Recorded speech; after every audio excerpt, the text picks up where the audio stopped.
When they get up in the morning and they check their cell phone, they check their text, their WhatsApp, their Facebook, they post something on Facebook, drive to work the same way, do the same thing. So they're in a program. They've actually lost their free will to the program. So if you start your day and you start your day with this simple question, what is the greatest ideal of myself that I can be today? You ask yourself that question. Now, listen, your body's going to go like, well, we got to get a cup of coffee, tired yet? Yeah. And you got to go, body, you're not the mind. I'm the mind right now. You're going to sit here. I'm going to feed you. You're going to get your coffee. You're going to do all those things. But right now, this is my time. You're going to obey me, right? So now the body's no longer the mind. You're the mind. And so when it wants to get up and you become aware of it and return back to the present moment, every time you do, that's a victory. Wow. And you're changing some aspect of yourself. So then ask yourself, I do this all the time. Write down 4 thoughts that you're going to stay conscious of the whole day. I can't, it's too hard. You'd be surprised the moment you become conscious of what those thoughts are, how unconscious you've been to them all day, right, for weeks on end. Write down what you speak, how you speak, 4 things you want to change, how you act. How do you act? Do you complain? Do you blame? Do you make excuses? Do you feel sorry for yourself? That's a victim consciousness. What emotions do you live by? Is it possible that you're so used to living by guilt, you don't even know it's guilt, it just feels like you? Do you allow your energy to drop? Become conscious of those states of mind and body and review them and say, this is the old self. Then say, what thoughts do I want to fire and wire in my brain? And start firing and wiring and start feeling it. What behaviors will I demonstrate today? What choices will I make? One day, one lifetime. And just like you did, rehearse them.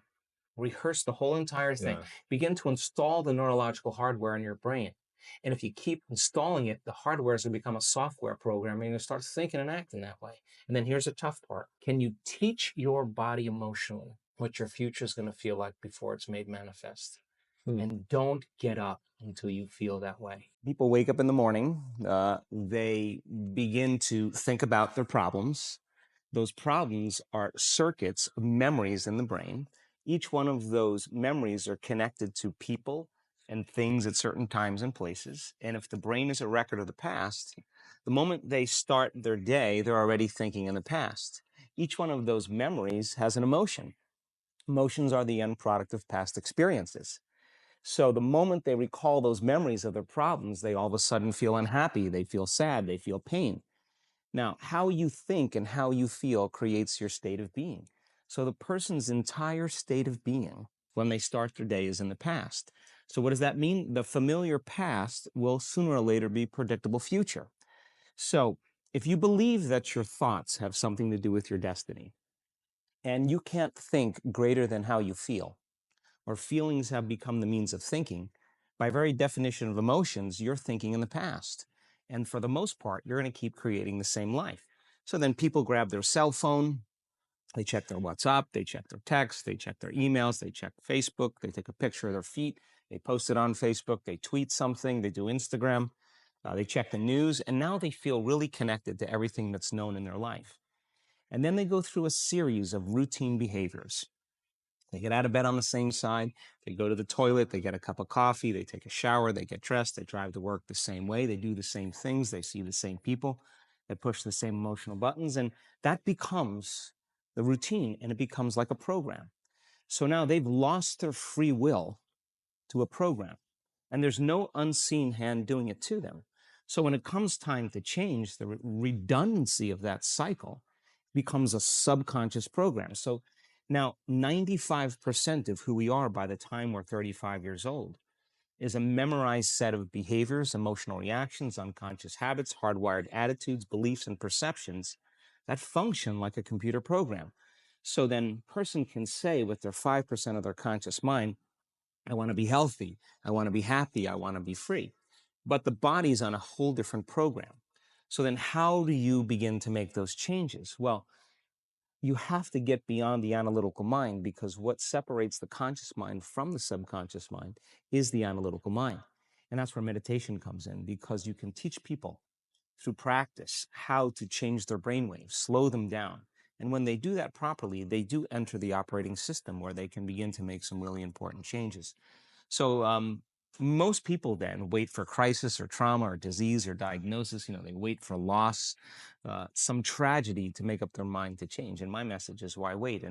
And you can learn and change in a state of pain and suffering, or you can learn and change in a state of joy and inspiration. And I think right now, the cool thing is that people are waking up. The best way to predict your future is to create it, not from the known, but from the unknown. Most of our thoughts and feelings come from our past experiences. They come from our memories. In fact, your brain is organized to reflect everything you know in your life. Your brain is a record of all the things you've learned and experienced to date. It's an artifact. And when you have an experience, when you're in the midst of an experience, all of your five senses plug you into the external environment. And as your brain is processing all of this vital sensory data, all of that information rushes back to the brain. And when it reaches the brain, it causes jungles of neurons to organize themselves into networks, to string into patterns, to reflect their interaction with their external environment. The moment those neurons organize into patterns, the brain makes a chemical, and that chemical is called a feeling or an emotion. And so experiences tend to create more long-term memories because it patterns or stamps or embosses networks of neurons into very specific patterns.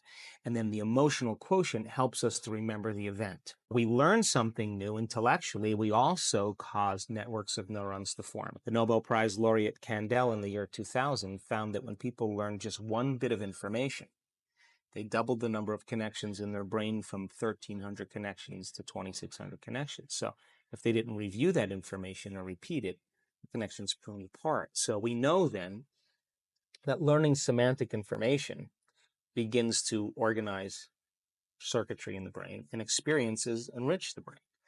The end product of experience, of course, is the emotion, and it causes us to feel certain ways. You can remember where you were on 9/11. You can tell me who you were with, what time of day it was, what you were doing, because whatever you were seeing in that moment or hearing in that moment changed how you were feeling. And the moment you felt altered or you felt differently, significantly, your brain perked up and you paid attention to whatever caused that. And that event in and of itself is called a memory. So then most of our thoughts and feelings tend to be within the neural circuitry of the past and the emotions of the past chemically. If you take a thought, thoughts are the language of the brain and feelings are the language of the body. And how you think and how you feel creates a state of being. If you combine a thought and a feeling, a thought and a feeling, a thought and a feeling, and you have a series of good thoughts that are connected to a series of good feelings, that cycle of thinking and feeling creates what's called an attitude. If you have a series of negative thoughts that are connected to some pretty bad feelings, you'll say, I have a pretty bad attitude today. So if how you think and how you feel creates a state of being, then attitudes are just shortened states of being. You can feel good in the morning, you can feel bad in the afternoon. If you take an attitude, an attitude, an attitude, and you begin to string attitudes together, when you combine an attitude, an attitude, an attitude, you start to form what's called beliefs. Now, a belief is just a thought you keep thinking over and over again until you hardwire it in your brain. Because beliefs are based on past experiences, then the very boundaries of our beliefs are how we feel. When our beliefs get challenged, it typically doesn't feel right. I know from the research that we've done that the redundancy of thinking and feeling and feeling and thinking over time, for example, a person has an insecure thought, then they feel insecure. The moment they feel insecure, they think more insecure thoughts. They fire and wire more circuits in their brain to feel more chemicals of insecurity. And then once they're feeling insecure, they think more insecure thoughts, and they do this for over and over again. The redundancy and the repetition of that cycle over time conditions the body to subconsciously become the mind.